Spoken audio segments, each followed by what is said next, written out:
நமது ஆண்டவர் மீட்பெருமாகிய இயேசு கிறிஸ்துவின் விலையேறப்பட்ட நாமத்திலே உங்கள் யாவருக்கும் அன்பின் வாழ்த்துக்கள் கூறி இன்றைய தியானத்திற்கு உங்களை தயவோடு அழைக்கிறோம். இன்றைய தியான பகுதி தானியேலின் புஸ்தகம் 1 அதிகாரம் 8 முதல் 10 வசனங்கள். தானியேல் 1 அதிகாரம் 8 முதல் 10 வசனங்கள். தியான வசனம் 8 வசனம். தானியேலின் புஸ்தகம் 1 அதிகாரம் 8 வசனம். தானியேல் ராஜாவின் போஜனத்தினாலும் அவர் பானம் பண்ணும் திராட்சரசத்தினாலும் தன்னை தீட்டுப்படுத்தலாகாதென்று தன் இருதயத்தில் தீர்மானம் பண்ணிக்கொண்டு தன்னை தீட்டுப்படுத்தாதபடி பிரதானிகளின் தலைவனிடத்தில் வேண்டிக் கொண்டான். எனக்கு அன்பான கர்த்தருடைய பிள்ளைகளை, கடந்த நாளில் நாம் சிந்தித்ததனுடைய தொடர்ச்சியாக இந்த நாளின் தியானத்தையும் தியானிக்க ஆண்டவர் கிருபை செய்வாராக. நான் தீட்டுப்படுவதில்லை என்பது தானியேலின் முதன்மையானதும் மிக முக்கியமானதுமான ஒரு தீர்மானமாகவும் அவனது வாழ்வாகவும் அது இருந்தது என்று சொல்லி பார்க்கலாம். மாசற்ற பரிசுத்தமே அவனில் காணப்பட்ட மிக மேன்மையானதொரு நற்பண்பாக காணப்படுகிறது. மரணம் நேரிடுவதாயிருந்தாலும் தான் தீட்டுப்படுவதில்லை என்ற உறுதியான தீர்மானம் அவனில் இருந்தது. நாமும் கூட என் மனதும் ஜீவியமும் சுபாவமும் தீட்டுப்பட நான் சம்மதிக்க மாட்டேன் என்ற மிக உறுதியான தீர்மானத்தோடு நாம் இருக்க வேண்டும். இந்த தீரா வாஞ்சையும் உறுதியும் நம்மிலே இல்லை என்றால் நாம் ஒரு காலம் தேவனுடைய பார்வையில் மேன்மையானவர்களாய் மாறவே முடியாது. யோசேப்பு, தானியேல், அப்போஸ்தலனாகிய பரிசுத்த பவுல் போன்றோரை மேன்மை உள்ளவர்களாக்கியது இதுதான் என்பதை நீங்களும் நான் உணர்ந்து கொள்ள வேண்டும். அப்போஸ்தலனாகிய பவுல் தீமோத்தேயுவுக்கு எழுதுகின்ற பொழுது உன்னை சுத்தவானாக காத்துக்கொள் என்பதாக 1 தீமோத்தேயு 5:22 குறிப்பிடுகிறார். கற்பில், அதாவது தூய்மையான ஜீவியத்தில், பியூரிட்டி, மற்றவர்களுக்கு மாதிரியாக இருக்கும்படி அவர் அவனை அறிவுறுத்துகிறதை 1 தீமோத்தேயு 4 அதிகாரம் 12 வசனத்திலே வாசிக்கிறோம். தேவனுக்காக எரிந்து பிரகாசிக்கிற ஒரு ஆத்துமாய் இருக்கும் என்றால் அதுவே இவ்வுலகத்தில் உள்ள மிகுந்த சக்தி வாய்ந்த ஆயுதம் என்று ஒரு பக்தன் கூறுகிறார். தானியேலின் வாழ்க்கை மாசற்றதாய், பரிசுத்தமாய், வைராக்கியமுள்ளதாய், தேவனுக்காக எரிந்து பிரகாசித்து கொண்டிருந்தது. அவன் மரித்து ஆயிரக்கணக்கான ஆண்டுகள் கடந்துவிட்ட போதிலும் அவனது ஜீவியமானது இன்றும் நம்மோடு பேசிக்கொண்டிருக்கிறது. நாம் இந்த பூமியில் ஜீவிக்கும்படி ஒரே ஒரு நாள் மட்டுமே நமக்கு கிடைத்தாலும் அதிலும் மாசற்றதொரு ஜீவியம் செய்து இந்த உலகை விட்டு கடந்து போக தீர்மானிக்க வேண்டும். அருமையான கர்த்தருடைய பிள்ளைகளே, இந்த உலகத்திலே வாழ நமக்கு ஒரே ஒரு நாள் மட்டுமே கிடைத்து அந்த நாளில் நாம் மாசற்றதொரு தூய ஜீவியம் செய்திருப்போம் என்றால் 1000 ஆண்டுகள் நிர்பந்தமான மாசுபடிந்த வாழ்க்கை வாழ்வதை காட்டிலும் அதுவே சாலச் சிறந்ததாயிருக்கும். இந்த பூமியில் வாழ்ந்த எல்லா மனுஷரை காட்டிலும் நீண்டகாலம் வாழ்ந்தவன் மெத்தூசலா என்பவன் ஆவான். அவனுடைய ஆயுசு நாட்கள் 969 வருடம் என வேதாகமம் கூறுகிறது. ஆனால் அவனை பற்றி ஆவிக்குரிய பிரகாரமாக விசேஷமான எந்த ஒரு காரியமும் வேதாகமத்தில் எழுதப்படவில்லை. நாம் எவ்வளவு நீண்ட காலம் இந்த பூமியில் வாழ்கிறோம் என்பதல்ல, துப்புரவான மாசற்றதொரு ஜீவியம் செய்யும்படி எந்த அளவுக்கு நம்மில் வைராக்கியம் இருக்கிறது என்பதே நீங்களும் நானும் கவனத்தில் கொள்ள வேண்டிய ஒரு விஷயம் என்பதை அறிந்து கொள்ள வேண்டும். பரிசுத்தமான ஜீவியம் செய்வதையே தங்கள் உள்ள துடிப்பாக கொண்டிருக்கும் புதிய ஏற்பாட்டு தானியேல்களைத்தான் இன்று ஆண்டவருடைய உள்ளம் தேடுகிறது, நாடுகிறது. இந்த வைராக்கியமற்றவர்களாய் ஆவியில் குளிர்ந்து போயிருக்கும் பெருங்கூட்டமான தேவ ஜனங்களை அல்ல, ஆவியில் அனலுள்ளவர்களாய் தூய ஜீவியத்தையே தங்களுடைய வாழ்வின் லட்சியமாக கொண்டிருக்கும் சிலரை ஆகிலும் காணவே ஆண்டவர் ஏங்கிக் கொண்டிருக்கிறார். அருமையான சகோதரனே, சகோதரியே, அருமையான நண்பா, நீ அவரது ஆவலை தீர்க்க மாட்டாயா? பரிசுத்த ஜீவியத்தையே தன் உயிர் நாடியாக கொண்டிருந்த தானியேலைப் போல நீயும் நானும், நான் என் ஜீவியத்தின் தூய்மையை இழந்து போவதை காட்டிலும் என் ஜீவனை இழந்து போவது நல்லது, நான் தூய்மையற்ற ஒரு வாழ்வதை காட்டிலும், அதிக நாட்கள் உயிரோடு இருப்பதை காட்டிலும் ஒரு தூய ஜீவியத்தை காத்துக்கொள்வதற்காக மரிக்கவும் ஆயத்தமாயிருக்கிறேன் என்ற உறுதியானதொரு தீர்மானம் செய்வோமாக. அருமையான கர்த்தருடைய பிள்ளைகளே, பனி பிரதேசங்களில் அர்மீன் என்று அழைக்கப்படுகிற ஒரு சிறிய பிராணி உண்டு. அதனுடைய மேற்புற தோலின் ரோமமானது குளிர்காலத்தில் தூய்மை வெண்மை நிறைந்ததாக இருக்கும். அது மரங்களிலும் புல்வெளிகளிலும் துவாரங்களை உண்டு பண்ணி அதற்குள்ளாக வசிக்கக்கூடிய ஒரு பிராணி. அது அசுத்தம் தன்மேல் ஒட்டிக்கொள்வதை சகித்து கொள்ளவே முடியாத ஒரு பிராணியாக வாழ்ந்தது. தன் தோலில் அசுத்தம் ஒட்டிக்கொள்வதை காட்டிலும் தான் மரித்து விடுவதையே அது தெரிந்து கொள்ளும்.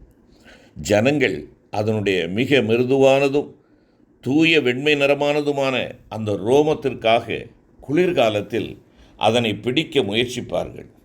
அது தன்னுடைய கூட்டினின்று வெளியே இருக்கின்ற பொழுது அந்த கூட்டின் வாயிலில், அதாவது அந்த வளையின் வாயிலில் அவர்கள் அசிங்கத்தை பூசி வைப்பார்கள். பின்பு அந்த பிராணி அவர்கள் வேட்டை நாயின் உதவியோடு துரத்தி கொண்டு பின்தொடர்வார்கள். அது தன் வளையிலே, தன்னுடைய கூட்டிலே அடைக்கலம் புகுந்து கொள்ளும்படியாக வேகமாக ஓடி வரும். ஆனாலும் அது தன் வளையின் வாய்ப்புறம் அசுத்தமாயிருக்க கண்டு அதில் நுழைய மனமின்றி தன்னை பின்தொடர்ந்து வரும் வேட்டைக்காரர்களை நோக்கி திரும்பிவிடும். இதனால் அது எளிதாக அவர்கள் கைகளில் பிடிபட்டு மாண்டு போகும். அருமையான தேவனுடைய பிள்ளையே, அருமையான சகோதரனே, சகோதரி, ஒரு சாதாரண அறிவில் குறைந்த ஒரு பிராணிக்கு இவ்வளவுக்கு தன்னை தீட்டுப்படக்கூடாது என்ற வைராக்கியம் இருக்கும் என்றால், தேவ பிள்ளைகளாகிய உனக்கும் எனக்கும் நமது பரிசுத்தத்தை காத்துக்கொள்ளும்படி எவ்வளவு கடும் வைராக்கியம் உள்ளவர்களாக நீ நானும் இருக்க வேண்டும் என்பதை யோசித்துப்பார். 1 ராஜாக்களின் புஸ்தகம் 21ஆம் அதிகாரம் முதல் 14 வசனங்களிலே ஒரு சம்பவத்தை வாசிக்கிறோம். நாபோத் தன்னுடைய பிதாக்களின் சுதந்திரத்தை இழந்து போக சம்மதியாதது நிமித்தமாக தன் ஜீவனையே இழந்து போனான் அல்லவா? அருமையான கர்த்தருடைய பிள்ளையே, பரிசுத்த ஜீவியம் நமது பிறப்புரிமை, மாசற்றதொரு ஜீவியம் நம் பிதாக்களின் சுதந்திரம். பரிசுத்த ஜீவியத்தை நம்மில் பேணி காக்கும்படி எதையும் இழக்க நாம் துணிந்து விட வேண்டும். பரிசுத்தத்திற்கு அந்நியமான யாதொன்றோடும் நீ நானும் இசைந்து போகாதிருக்கும்படி நாம் தீர்மானம் எடுப்போம். பாவத்திற்கு இணங்கி விடாமல் அதனை எதிர்த்து போராடும்படி நாம் ஆவியில் அனல் கொள்ளுவோமாக. அது நிமித்தம் பல உபத்திரவங்களையும் இன்னல்களையும் சந்திக்க வேண்டியது வரையினும் நான் என் ஜீவியத்தை தீட்டுப்படுத்துவதில்லை என்ற தீர்மானத்தில் நாம் உறுதியாயிருப்போமாக. கிறிஸ்துவுக்குள் மிகவும் பிரியமான என் அன்பு சகோதரனே, சகோதரியே, இந்த உலகத்தில் நீயும் நானும் அல்லது இந்த உலகத்தில் ஒருவன் செய்யக்கூடிய மிகப்பெரிய சாதனை ஒரு பரிசுத்த ஜீவியம்தான். பரிசுத்தம் இல்லாமல் ஒருவனும் தேவனை தரிசிக்க முடியாது. உங்களை அழைத்தவர் பரிசுத்தர், ஆகையினால் நீங்களும் பரிசுத்தராயிருங்கள் என்று சொல்லி ஆண்டவருடைய வார்த்தை சொல்லுகிறதே. அந்த பரிசுத்தம் ஜீவியம் செய்வோம் என்றால் அதுதான் வெற்றியின் ஜீவியம். அதுதான் மிக மேலான ஆசீர்வதிக்கப்பட்ட ஒரு ஜீவியம். இந்த பூமியில் ஒருவனில் காணப்படக்கூடிய மிக பெரிய பலவீனம் பரிசுத்தமில்லாதவற்றிற்கு இணங்கி போவதாகும். நம்முடைய சுயபலத்தினாலோ அல்லது நம்முடைய திறமையினாலோ இந்த பரிசுத்த ஜீவியம் சாத்தியமாகாது. ஆனால் தேவனுடைய சுத்த கிருபையினால் அது நிச்சயமாகவே சாத்தியமாகும். 2 கொரிந்தியர் 12:9 ஆண்டவர் சொல்லுகிற வாக்கு தத்தத்தை பாருங்கள். பவுலடியாருக்கு கொடுக்கிறார். என் கிருபை உனக்கு போதும் என்பது. என் கிருபை உனக்கு போதும் என்பதுதான் ஆண்டவருடைய வாக்கு தத்தம். பழைய ஏற்பாட்டின் காலத்தில் இருந்த தானியேல் இப்படிப்பட்ட தீர்மானமுள்ளவனாய் ஜீவித்திருக்கக்கூடும் என்றால், புதிய ஏற்பாட்டின் காலத்தில் உள்ள நீயும் நானும் அதிலும் மேன்மையானதொரு மாசில்லாத தூய ஜீவியம் செய்யக்கூடும் என்பது எவ்வளவு நிச்சயம். நாம் நமது தீர்மானத்தில் உறுதியாயிருப்பது உனக்காக எனக்காக ஒருவேளை சிங்கங்களின் கெபி ஒன்று காத்திருக்கலாம். கர்ச்சிக்கிற சிங்கம் போல் எவனை விழுங்கலாமோ என்று வகை தேடி சுற்றித் திரிகிற சாத்தான் நம்மை தொடுவதற்காக நம்மை சுற்றி அலைந்து கொண்டிருக்கலாம். ஆனால் அருமையான தேவனுடைய பிள்ளையே, ஒன்றை புரிந்து கொள். அந்த சுற்றித் திரிகிற சாத்தான் நம்மை தொடவோ வஞ்சிக்கவோ முடியாது. அவன் தலை நசுக்கப்பட்டவன், அவன் பற்கள் பிடுங்கேறியப்பட்டது. அவன் என்ன செய்கிறான்? மாதிரியாக தன்னை காண்பிக்கிறான். நம்மை விழுங்குவது போல மாதிரியாக அவன் பயமுறுத்துகிறவனாக காணப்படுகிறான். பிரியமான கர்த்தருடைய பிள்ளையே, நீ கலங்காதே, திகையாதே. அந்த பிசாசு உன்னை ஒன்றும் தொட்டு சேதமடையாதபடி நீ காக்கப்படுவதற்கு, அவருடைய வல்ல கரத்தின் வரபடமாய் நீ இருப்பதற்கு உன்னுடைய பரிசுத்த ஜீவியத்தை நீ வெளிப்படுத்து. உன் ஆண்டவருக்கு பிரியமான அந்த பரிசுத்தத்திலே வாழ்வதற்கு தீர்மானி, அதை கடைப்பிடி. தீர்மானம் மாத்திரம் போதாது, அதன்படி அப்பியாசிக்கும்படியாக நாம் நம்மை ஒப்புக் கொடுப்போம். தானியேல் தன் இளமை பருவத்தில் செய்த இந்த தீர்மானத்தை தன்னுடைய வாழ்வின் இறுதி வரை அவன் காத்து கொண்டான். இடையில் அவன் அந்த தீர்மானத்தை தளர விட்டிருப்பான் என்றால், தானியேலின் புஸ்தகம் என்ற ஒரு வேத பகுதி உங்களுக்கும் எனக்கும் கிடைத்திருக்காது.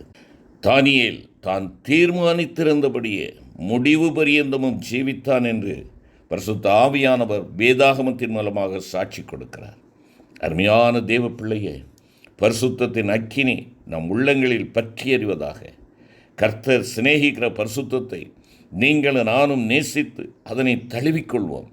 தன்னை சூழ பல அசுத்தமான சூழ்நிலைகள் நிறைந்திருந்த பாபிலோனின் அரமனையில் அவை தன்னை பலவந்தம் செய்ய முற்பட்ட போதிலும் தான் தீட்டுப்படுவதில்லை என்று தன் உள்ளத்தில் உறங்கொண்டிருந்த தானியேலைப் போல பாவ சோதனைகள் நிறைந்த இந்த நவீன உலகத்தில் ஒரு பரிசுத்தமான வாழ்வு வாழும்படி நாம் எதையும் இழக்க துணிந்தவர்களாய் அவருக்கு பிரியமாய் வாழ நம்மை அர்ப்பணிப்போமா? செபிப்போம். கிருபை நிறைந்த ஆண்டவரே, பாவ சோதனைகள் நிறைந்த இந்த நவீன உலகத்திலே ஒரு பரிசுத்தமான வாழ்க்கை வாழும்படி ஆண்டவரே, எங்களுடைய ஜீவனையும் பணைய வைத்தவர்களாய் பரிசுத்தத்தையே நாங்கள் நாடி துடிப்பாக கொண்டு மாசற்றதொரு ஜீவியத்தினால் பரிசுத்த தேவனாகி உம்மை நாங்கள் மகிழ்ச்சி அடைய வைக்க, உம்மை பிரியப்படுத்தி வாழ, உமக்கு உகந்தவர்களாய் உம்முடைய சித்தத்தை செய்கிறவர்களாய் காணப்பட ஆண்டவரே, எனக்கும் எங்களுக்கும் கிருபை தாரும்.